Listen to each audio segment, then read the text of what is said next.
Jadi kuncinya adalah mau realitas seperti apapun di luar sana, yang paling penting bagaimana kita memberikan makna terhadap apa yang terjadi di luar.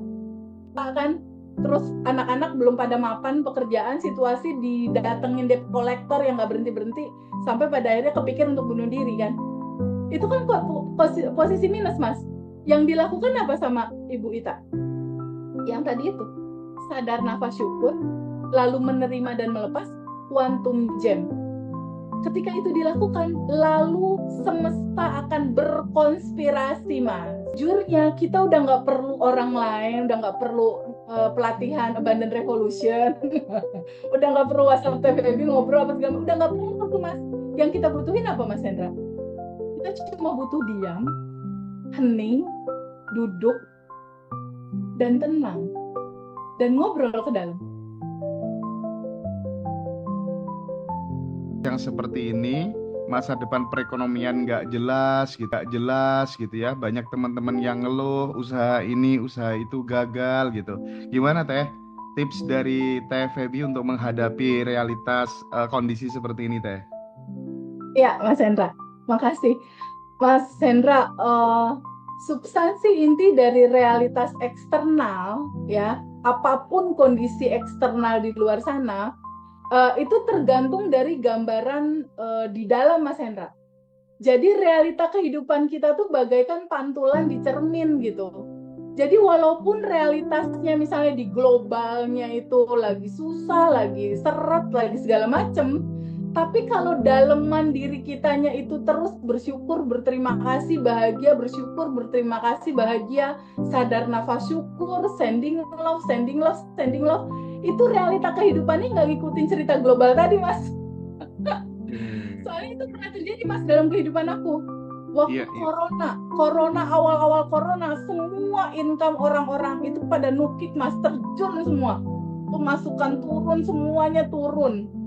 Tapi itu berbeda dengan orang lain. Aku kenyataannya malah 10 kali lipat incomeku berubah tanjakan malah.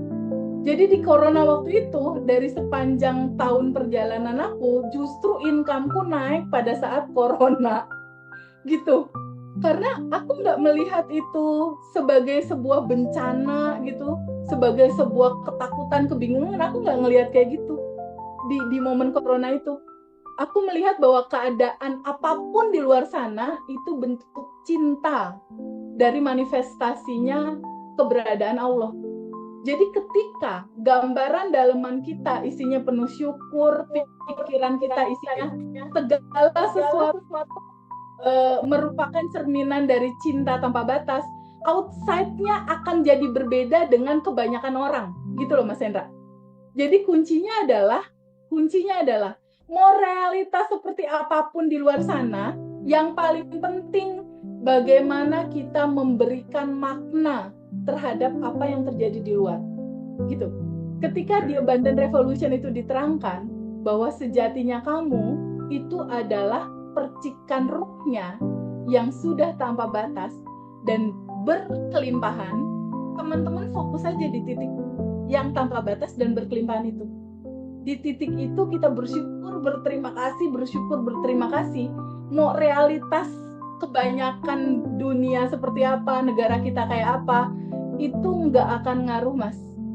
Kitanya tetap akan mencerminkan sesuai daleman kita. Kayak gitu, Mas Hendra. Dan itu udah terjadi sama aku dalam praktek. Balik lagi bahwa tidak penting ya realitasnya seperti apa, yang terpenting adalah respon kita terhadap realitas tersebut gitu ya Teh ya. Respon kita dan bagaimana kita memaknai sebuah kejadian itu. Gitu Mas Hendra. Oke, Teh, ketika kemudian respon kita yang di dalam tuh udah oke, udah baik gitu ya, udah berusaha untuk ngambil sisi positifnya gitu ya, dengan bersyukur dan lain sebagainya gitu. Tapi kan kondisi itu berubahnya itu kan tiap orang kan beda-beda gitu. Ada yang cepat, ada yang lambat gitu. Faktor yang menyebabkan cepat lambatnya itu apa Teh? Faktor yang menyebabkan cepat lambatnya sebuah realita itu apa?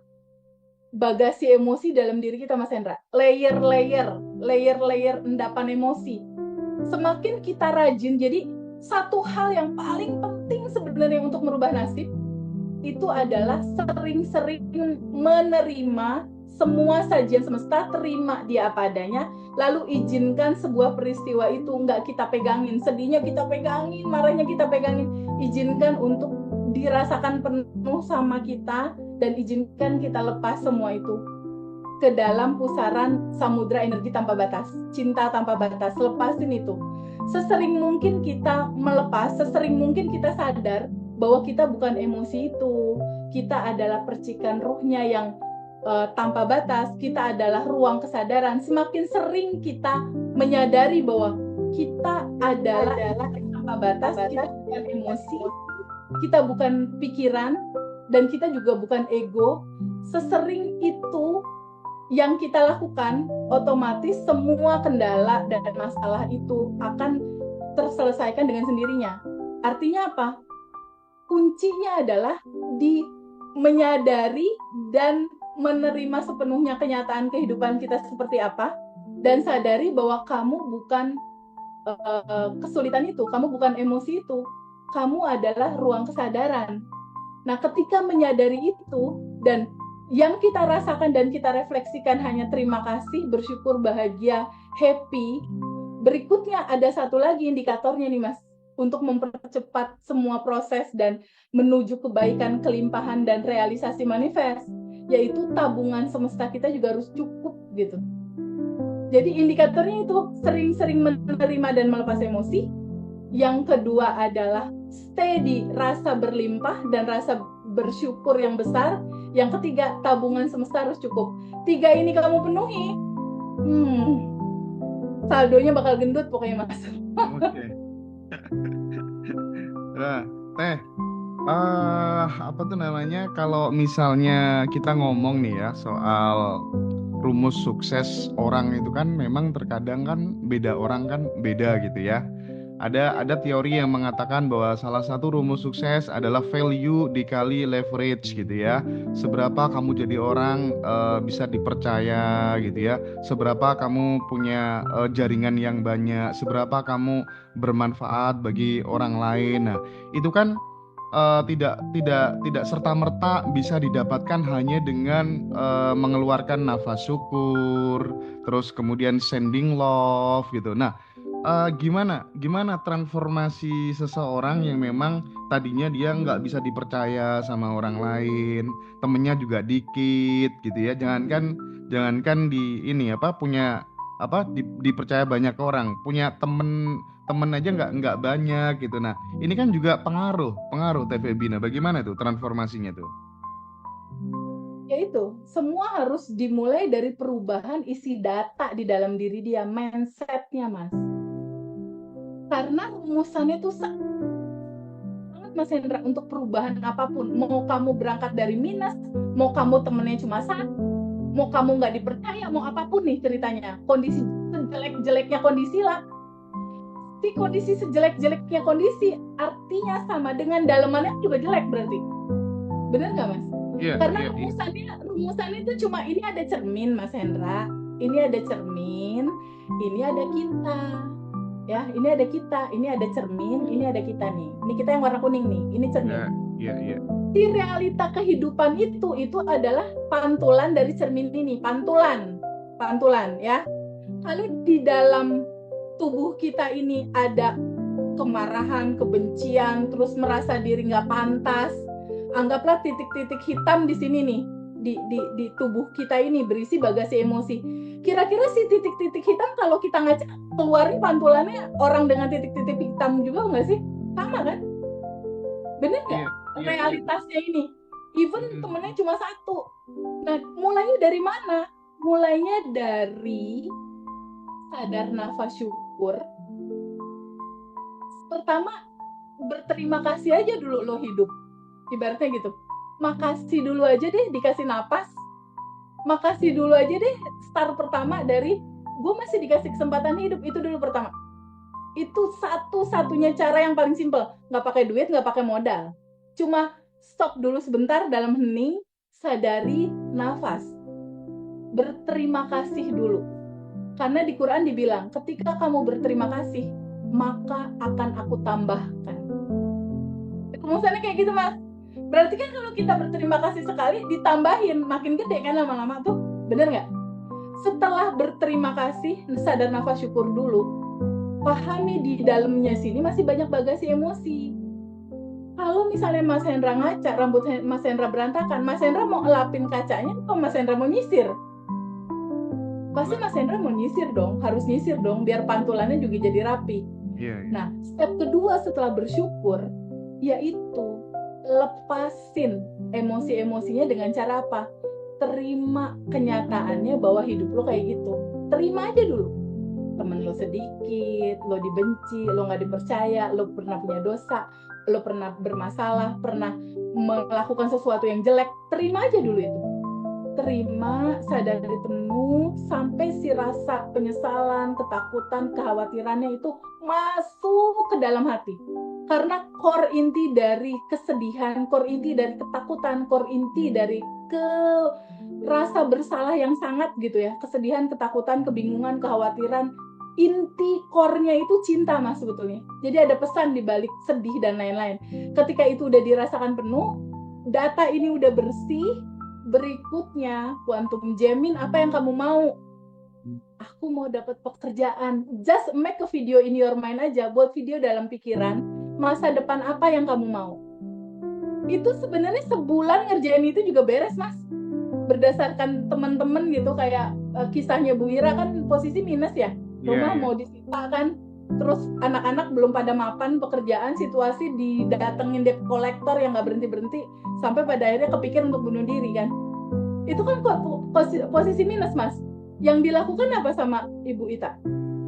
Yang tadi itu, sadar nafas syukur, lalu menerima dan melepas, quantum jam. Ketika itu dilakukan, lalu semesta akan berkonspirasi, Mas, merubah realitanya. Oke. Kayak gitu cara kerjanya. Jadi mau berangkat dari minus sekalipun, materi ini akan sangat bisa untuk dipraktekkan. Ya, Teh. Teman-teman itu kan masih banyak banget ya yang seolah-olah dengan setelah komunikasi sama Teh Feby semua masalahnya selesai gitu. Padahal kan poinnya bukan itu ya. Poinnya adalah bagaimana kemudian teman-teman itu bisa terbimbing dari dalam gitu loh. Karena teman-teman tuh sebenarnya semuanya udah ada di dalam dirinya gitu. Kan nggak bagus juga kalau membuat seorang Teh Feby itu membuat teman-teman yang lain menjadi tergantung gitu ya. Oh udah, wah itu tuh gimana nasihat Teh Feby untuk teman-teman semuanya tuh? Iya, betul sekali Mas Hendra. Karena yang bisa nolong Mbak Zufi, nolong Ibu Devi, nolong Mbak Ainur, dan nolong teman-teman semua, itu bukan aku, tapi diri sendiri sebenarnya. Itu terbukti banget dari Bu Ira kemarin. Dia sama sekali nggak nelfon, nggak WhatsApp, nggak komunikasi sama aku. Sekali WhatsApp langsung testimoninya masal dia dan bersama 4 anaknya. Itu buktinya. Jadi sebenarnya benar sekali Mas Hendra, bahwa dengan ikut kelas itu kan udah langsung ada panduan, lakukan sadar nafas syukur, lakukan melepas dan menerima, lakukan sending love, lakukan quantum jam, lakukan tabungan semesta. 5 doang, Mas. Jalanin aja itu kacamata kuda, abaikan realita deh.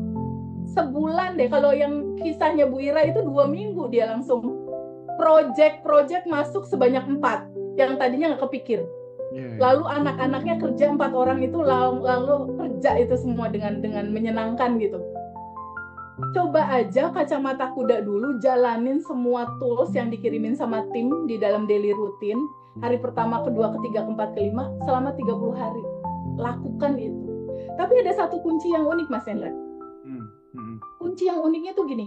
Dalam kehidupan kita, kayak Mas Hendra, Mbak Devi, Mbak Zulfi, Mbak Ainur, dan teman-teman semua, kita kan dalam hidup ini terkoneksi sama banyak orang ya. Kayak misalnya ada ayah kita pernah ada luka batin apa gitu kan, misalnya pernah dipukul atau apalah, dikerasin, lalu sama ibu kita, lalu ada uak, bibi, mertua, atau sama teman-teman mantan pacar gitu misal, atau sama sesuatu yang lain. Kita kan berinteraksi sama banyak orang ya. Nah, ada satu fenomena yang lucu Mas Hendra. Teman private Zoom aku itu rezekinya mampet, nggak kebuka-kebuka. Ternyata karena apa coba? Karena banyak sekali orang-orang yang berhubungan sama dia yang dia benci orang itu. Aku benci ibuku, aku benci mertuaku, aku kesel sama ini. Jadi ada rentetan cerita yang belum selesai yang menggambarkan dia belum berdamai sama diri sendiri. Lalu waktu itu aku kasih tugas. Tugasnya adalah buat list. Ini buat teman-teman boleh dicoba ya. Buat list nama siapa aja orang-orang yang membuat kamu marah, kecewa, bingung, resah, takut. Bikin listnya. Dan itu jadi PR juga tuh buat alumni Mas Hendra. Ya Mbak Zufi, kan ada pengumuman di grup ya. Bikin list ya. Bikin list siapa aja orang-orang yang kamu sebel, kesel, belum kamu maafkan istilahnya. Orang-orang yang menimbulkan ketakutan, keresahan kamu sehingga kamu benci dia. Itu di list semua namanya. Anggaplah ada 15 nama. Nah, substansi inti untuk menuju kelimpahan salah satunya memaafkan mereka semua, Mas Hendra. Ya. Maafin semua orang dalam perjalanan hidupmu. Kenapa harus dimaafin? Bukannya mereka cuma tukang pos ya, Mas, yang mengantarkan pesan kepada kita. Ketika kita kesal sama dia, bukankah dia adalah layar kehidupan yang dipantulkan dari data di laptop kita? Kalau data di laptop kita senyum, di layar senyum. Kalau di laptop kita cemberut, nangis, di layar nangis. Jadi gambar di layar ini datangnya dari mana? Dari dalam. Dari dalam diri kita sendiri. Jadi sebenarnya kita itu lagi marah sama mereka atau kita lagi ketemu sama bagasi emosi kita sendiri. Mereka itu hanya tukang pos. Nah, setelah treatment memaafkan orang-orang ini, pertama maafin, lalu kita juga minta maaf. Aku memaafkan semua cerita kisah kamu berkomunikasi sama aku maafkan, dan aku juga minta maaf.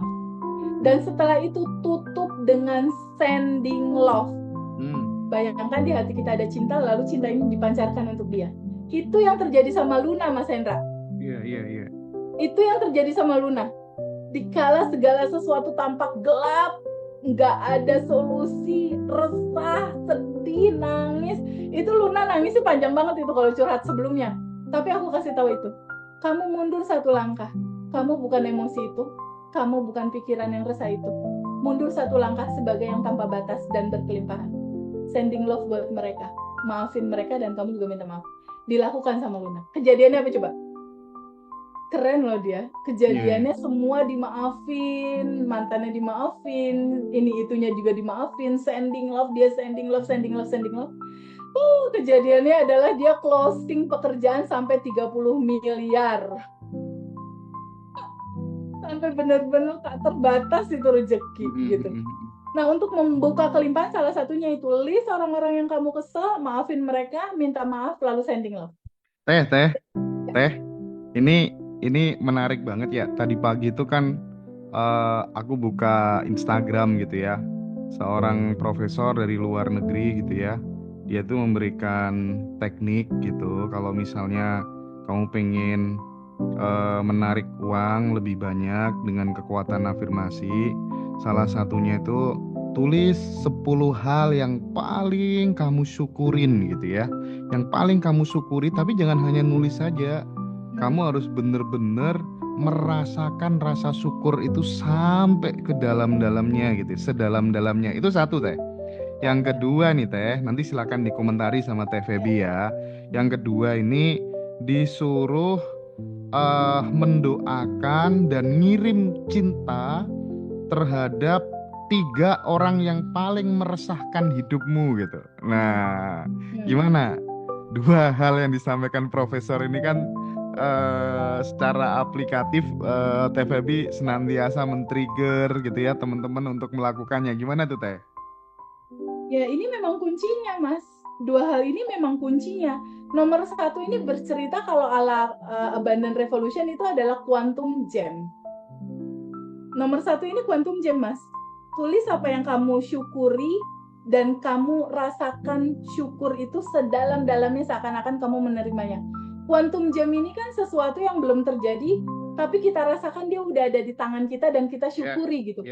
Itu adalah rahasia menciptakan segala sesuatu. Ketika kamu berterima kasih terhadap sesuatu yang belum ada di tangan, tapi kamu mensyukurinya, itu sama dengan kamu menciptakannya. Itu rahasianya. Ketika kamu mengucapkan syukur tentang sesuatu yang belum ada di tangan, itu sama dengan kamu menciptakan itu terjadi dalam kehidupan kamu. Itu kunci pertama. Itu quantum gem yang ada di materi kita. Itu betul banget, Profesor, itu betul banget. Karena rahasia manifestasi ya salah satunya ini. Yang kedua, kirim doa dan cinta kepada orang yang menyakiti kita. Karena gini Mas Hendra, kalau di dalam materi Abundant Revolution, kita kan mengenal tentang energi, vibrasi, dan frekuensi ya Mas Hendra. Di materi bab 1 tuh kita ceritain tuh. Everything is energy. Segalanya tuh energi. Aku energi, Mas Hendra energi, Mbak Zufi energi, Mbak Katrin energi. Mas Hendra mau tahu nggak? Hoax terbesar atau kebohongan terbesar sepanjang sejarah itu apa? Apa tuh? Ketika kita merasa bahwa aku dan kamu terpisah. Oke. Padahal sesungguhnya aku adalah kamu, kamu adalah aku, kita itu satu energi yang sama dalam kumparan energi. Artinya, kalau rezeki kita mau lancar, kalau manifestasi kita mau cepat, ketika profesor itu bilang doakan orang lain, ketika laptop ini membuat data mendoakan orang lain, sending love ke orang lain, kan mantul ke layar ya. Ketika memantul ke layar, sebenarnya pantulan ini realitas buat siapa, Mas? Buat diri kita. Iya, betul. Jadi ketika kita mendoakan orang lain, kita sending love ke orang lain, dengan rumusan aku dan kamu adalah satu energi kumparan tanpa batas di dalam semesta ini. Aku dan kamu adalah satu. Kalau teman-teman udah menyadari itu, Mas, nggak akan ada cerita lagi, Mas. Dia menyakiti aku, dia membohongi aku, dia menzolimi aku, dia memfitnah aku, udah nggak ada cerita itu lagi.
Jujurnya kita udah nggak perlu orang lain, udah nggak perlu pelatihan Abundant Revolution, udah nggak perlu WhatsApp TVB ngobrol apa segala, udah nggak perlu tuh Mas.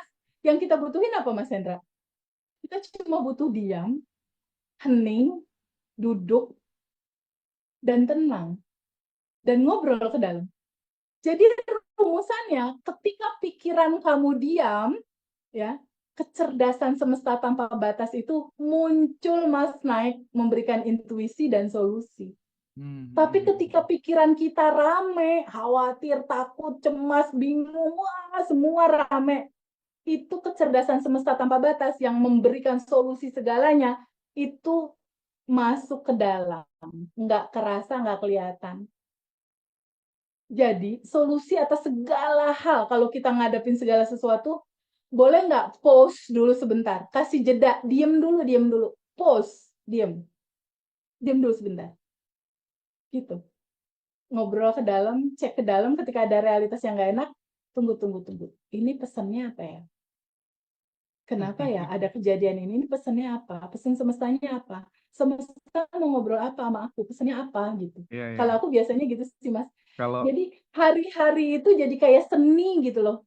Seni dalam lifestyle menerima dan melepas. iya. Ya, Ini andai kata semua teman-teman bisa menerapkan apa yang disampaikan Teh Feby, nggak ada ya problem hidup itu semuanya ringan, enteng gitu ya. nggak ada, Mas. Nggak ada. Oke, Kita sahabat cuma tinggal semua berbagi cinta aja terus. dimanapun. Dari kejadian anak saya kecelakaan di Mesir itu, dia tertabrak mobil. Alhamdulillah, Allah ingin memberikan pesan sama saya. Pelajaran kehidupan, kuliah kehidupan selama di Mesir, salah satunya kuliah bareng Teh Feby juga. Gitu. Alhamdulillah anak saya sekarang sudah baik, sudah semuanya sudah normal ingatan, meskipun operasi kepala juga semuanya sudah baik. Bahkan mungkin saya katakan lebih cerdas lagi dari sebelumnya, insya Allah. Iya. Alhamdulillah. Untuk kaki juga sama dokter sudah boleh napak-napak tipis-tipis gitu. Insya Allah habis lebaran, mulai lebaran insya Allah sudah boleh bisa jalan normal seperti sedia kala. Insya Allah sudah bisa mulai sekolah lagi gitu. Intinya dari kejadian ini adalah pasrah. Pasrah, ikhlas. Insya Allah Allah akan kasih jalannya. Begitu saya dikabari sama teman anak saya di Mesir itu, Ibu Naya kecelakaan, sekarang koma di rumah sakit di ICU, belum sadarkan diri. Saya cuma satu yang saya katakan dalam hati, oh dia itu koma, berarti dia masih hidup. Terima kasih Tuhan. Itu yang saya katakan dalam hati. Terima kasih Tuhan. Masih diberi kesempatan anak saya untuk hidup. Itu saja udah syukur, itu yang saya ucapkan dalam hati. Terima kasih saya pasrah ya Allah, saya pasrah, saya ikhlas. Besok paginya sore. Besok pagi saya kan dikasih tahu malam Minggu ya, malam Minggu terus Minggu sore saya perjalanan dari Wonosobo ke Jakarta. Saya ngebis sendiri karena posisi suami sudah di Jakarta. Sepanjang perjalanan dari Wonosobo sampai Jakarta sekitar berapa jam, dari setengah 6 sore sampai sana jam 3 pagi, itu saya cuma ucapkan dalam hati, terima kasih ya Allah, terima kasih ya Allah, terima kasih, aku ikhlas ya Allah, pasrah, aku ikhlas, pasrah. Udah itu aja yang saya ucapkan dalam hati, itu sambil senyum-senyum sendiri. Terima kasih, aku yakin kuasamu, pertolonganmu lebih dekat dari urat nadiku sendiri. Udah itu aja yang saya ucapkan. Dan alhamdulillah memang betul, kuasa Tuhan luar biasa. Meskipun anak saya itu udah diberitakan sudah meninggal dunia awalnya. Alhamdulillah masih dikasih umur hingga saat ini. Terima kasih TVB, terima kasih. Kunci dari itu adalah semua pasrah, ikhlas, dan syukur. Itu Ya, aja. Teh Feby, ini kan bahasa seorang ibu ya, perasaan gitu ya. Mungkin Teh Feby yang lebih memahami, mungkin bisa direspon sedikit gitu ya. Aduh, aku seneng banget ya dengar ceritanya Bu Zufiatun Niswa ini tentang kepasrahan gitu kan. Tidak semua orang kan bisa praktik pasrah itu gitu ya. Ya, Dan betul. mungkin nanti bisa digali lebih dalam oleh Teh Feby. Silakan Teh. Jadi gini Mas Hendra, awal Mbak Zufi itu masuk batch 4, situasinya anaknya masih di ruang ICCU, dan situasinya itu dari mulai mau dioperasi itu pending-pending terus gitu.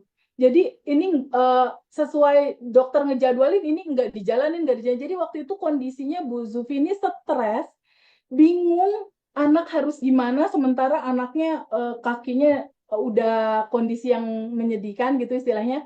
Nah, dalam situasi bingung, cemas, dan lain-lain, begitu juga bertabrakan dengan satu situasi prosedur di sana, di Mesir itu kayak bikin kesel Mbak Juvi gitu, kayak nggak profesional apa segala macam. Nah, ketika dia ikut kelas, lalu kita ceritakan kan siapa diri Mbak Zufi, siapa diri anaknya Mbak Zufi, yang udah sempurna dan lain-lain. Aku di situ jujur aja terharu, Mas. Tahu nggak, Mas, di kelas batch 4 itu kita sampai ada satu sesi di terakhir, ingat nggak Mbak Zufi? kita semua tuh berpuluh-puluh orang di kelas sending love. Ya Oke. Mbak, ingat nggak? Ingat ya Mbak? Kita Ya, melakukan sending love buat anaknya Mbak Zufi di terakhir kelas. Iya, Dan iya. kita quantum jamin waktu itu. Karena Mbak Zufinya resah gitu. Anak ini bisa nggak ya dibawa pulang ke Indonesia? Masih nggak gelap lah untuk pulang. ya, Jangankan Iya, iya. untuk pulang. Mau kan kecelakaan kepalanya kan memang agak rusak. Bukan maksudnya ada terbelah apa gimana ya. Kakinya pun nggak support. Boro-boro pulang ngebayangin anaknya bisa duduk, bisa dibawa pesawat, itu gelap saat itu Mas Hendra.